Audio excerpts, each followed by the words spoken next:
Bonjour à tous, c'est Kiki, j'espère que vous allez bien. On se retrouve aujourd'hui pour le lancement du défi des anges celtiques. Donc voilà, ça commence aujourd'hui.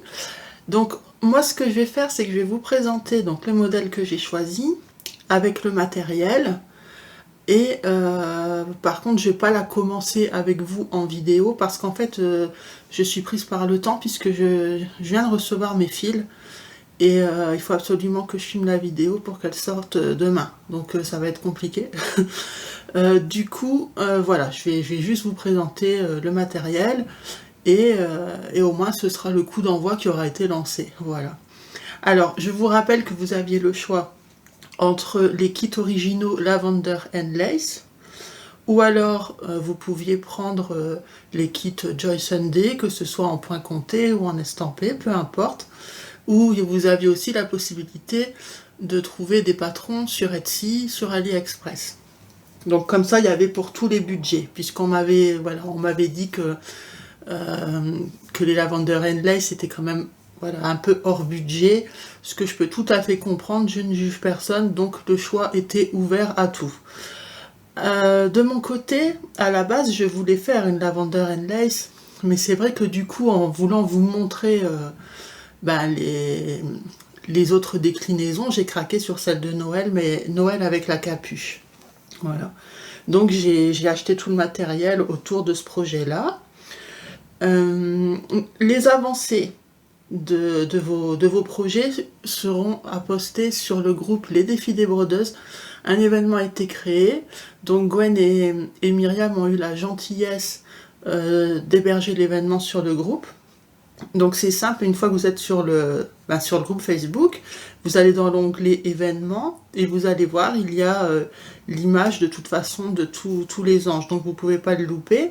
Et c'est à cet endroit-là que vous pouvez poster la photo de votre illustration choisie et de vos avancées. Voilà, il n'y a pas d'album ou quoi que ce soit, on centralise tout au même endroit.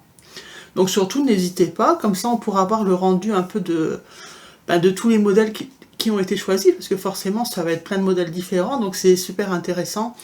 Et écoutez, j'ai hâte en tout cas, j'ai vraiment hâte de commencer et hâte de voir les modèles que vous avez choisis et les rendus. Alors, donc moi pour mon modèle, donc bien sûr les fils forcément c'est dans les tons rouges, couleur de Noël, rouge et vert.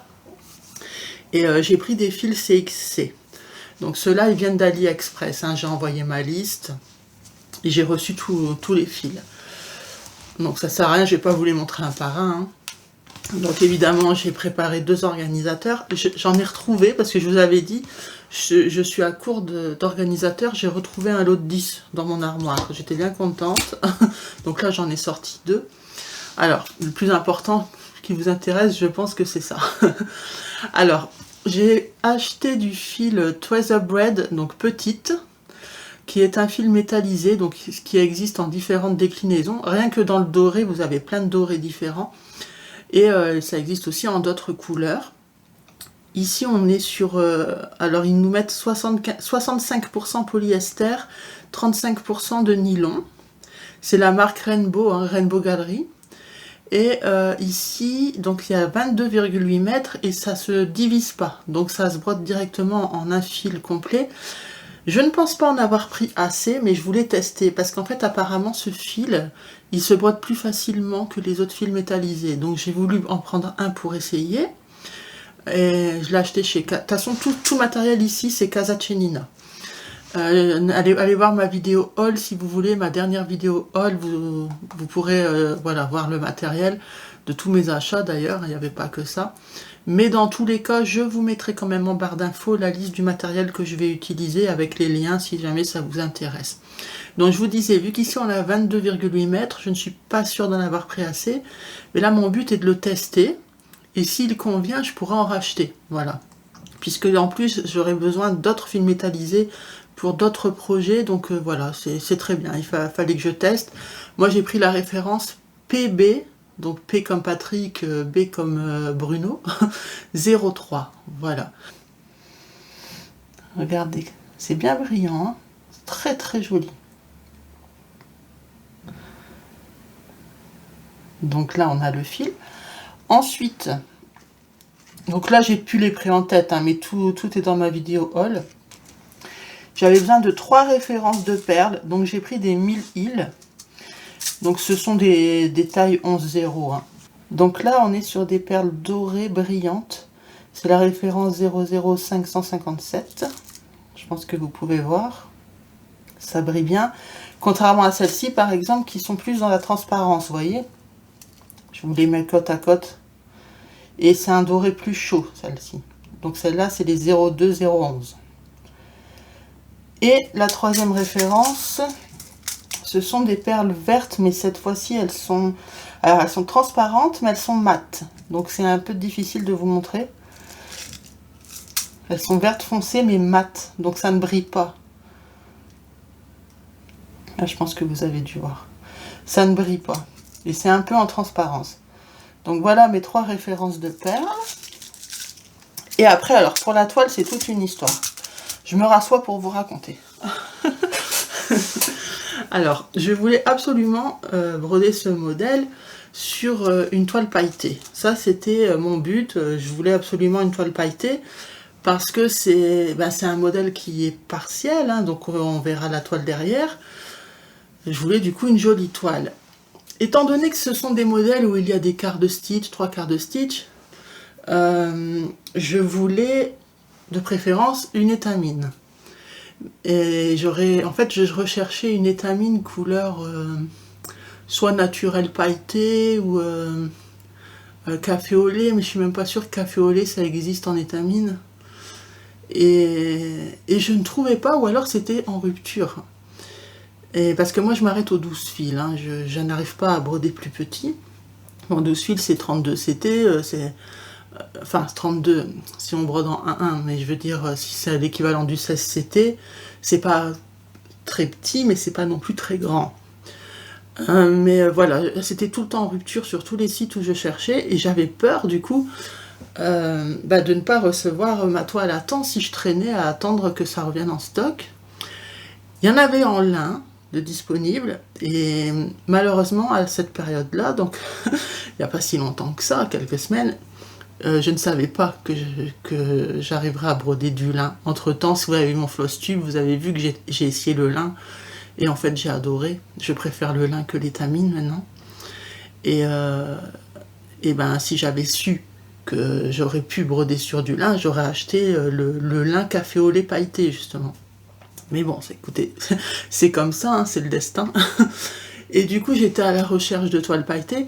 Alors, j'en trouvais toujours, mais blanches. Ça, il y en avait dans toutes, que ce soit Aïda, étamine. Là, il y avait du pailleté blanc partout. Mais je ne voulais pas une toile blanche. J'avais envie parce que j'ai brodé beaucoup de toiles pailletées blanches. Et là, j'avais envie d'apporter un peu de couleur. Et puis, il y a que chez Casa Cenina, en fait, que j'ai réussi à trouver une toile qui me plaisait. Malheureusement, je l'ai trouvée en Aïda. J'ai pas pu trouver en étamine. Et en plus, c'est du 14 CT. Donc, mais bon, la toile est tellement jolie. Elle n'existait pas en plus petit CT. Je me suis dit, tant pis, je vais broder en 14 CT et puis c'est tout. Hein. Donc, du coup, j'ai pris cette magnifique toile. Alors, si mes souvenirs sont bons, elle s'appelle Blue Blizzard, il me semble. C'est un bleu assez pâle, hein, qui est un peu proche de mon organisateur d'ailleurs. Mais pas non plus trop clair. On voit qu'elle est bleue. Je ne sais pas ce que ça donne à la caméra, mais on voit qu'elle est bleue. Et elle a des paillettes multicolores. Elles sont vraiment très très jolies. Je vais vous monter la toile. Hop. Normalement, vous devez voir qu'elle est pailletée avec le flash. Ouais, vous voyez là.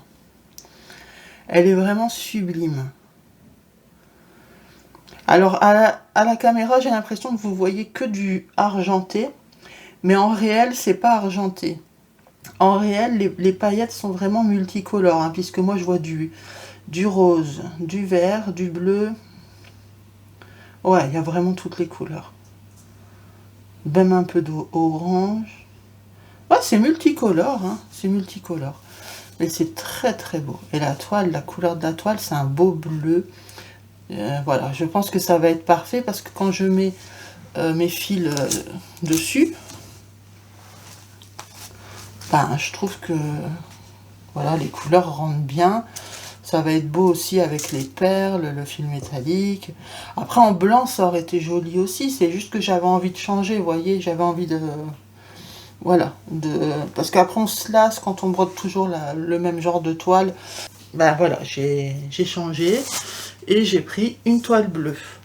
Et écoutez, je ne regrette pas. Alors du coup, forcément, c'est revenu beaucoup moins cher, hein, puisque, bon, j'ai plus les prix en tête hein, de tout ça, mais comme je vous ai dit, c'est dans ma vidéo haul, et de toute façon, je vous mettrai les liens en barre d'infos, mais forcément, oui, ça revenait beaucoup moins cher que de prendre un kit Lavender and Lace. Après, moi, mon modèle ne demandait pas énormément de matériel, finalement, hein, puisque juste 3 couleurs de perles, et ça, je sais même pas si... Je sais même plus si... Ah non, moi, dans le mien, c'était pas ça. Dans le mien, c'était préconisé du coton perlé. Voilà, je me souviens. Coton perlé, mais métallisé, hein, doré. Et je me suis dit que j'allais d'abord tester ce fil. S'il me convient et que j'ai pas assez, j'en reprendrai. S'il me convient pas, j'essayerai avec le coton perlé. J'en commanderai du coup parce que j'en ai pas. Voilà. Après, pour les perles, si jamais c'est en rupture pour vos modèles à vous, ou que vous n'avez pas envie de commander chez Casa Cenina, n'oubliez pas, que je vous le dis toujours, chez Perle & Co, il y a les Rocaille Miyuki. Vous les avez en 11,0 et en 15,0. Les 11,0, c'est comme celle-ci, ça va aller pour le 14 CT, voire peut-être le 16. Par contre, si vous brodez sur des comptes plus petits, il faut prendre la taille 15,0. Je vous en ai parlé dans mon floss tube, j'ai testé sur une 18 CT, les perles 11,0 étaient trop grosses. Donc, moi j'avais en stock du 15,0, donc j'ai utilisé du 15,0 et ça faisait vraiment la taille de la case, c'était parfait. Et en plus, chez Perle & Co, les perles sont moins chères et vous en avez beaucoup plus dans les paquets. Plus de 1000, hein, il me semble. 1500, quelque chose comme ça. Et le prix n'est... Bah après, elles sont pas si chères, hein, les 1000 îles. C'est juste que les 1000 îles, soit les références sont en rupture, ou soit bah, avec les frais de port, bah, ça revient vite cher. Voilà. Donc vous savez que vous avez aussi l'option Perle & Co. Et bah, écoutez, c'est tout. Hein. Je vais pas vous retenir plus longtemps. Là, c'était vraiment pour marquer le coup, et puis, enfin, du moins, donner le coup d'envoi. Mais voilà, bah écoutez, maintenant il va falloir que je mette mes fils sur les organisateurs, que je mette les petites étiquettes avec les numéros. Et pour commencer, je pense que je vais pas trop me casser la tête, je vais commencer par le milieu. Et voilà, il n'y a plus qu'un, comme on dit. Donc je vais vous laisser là. L'emoji du jour, on va mettre un ange, hein, puisqu'on est sur les anges celtiques. Et je suis vraiment pressée, je compte sur vous pour voir vos illustrations choisies. Et au fur et à mesure, quand vous avez envie, n'hésitez pas à aller poster une photo de vos avancées, qu'on voit un petit peu le rendu de chacun. Voilà. Écoutez, je vous remercie beaucoup de participer au défi. Moi, je vais vous faire de gros bisous, prenez soin de vous, et je vous dis à très vite. Bye bye.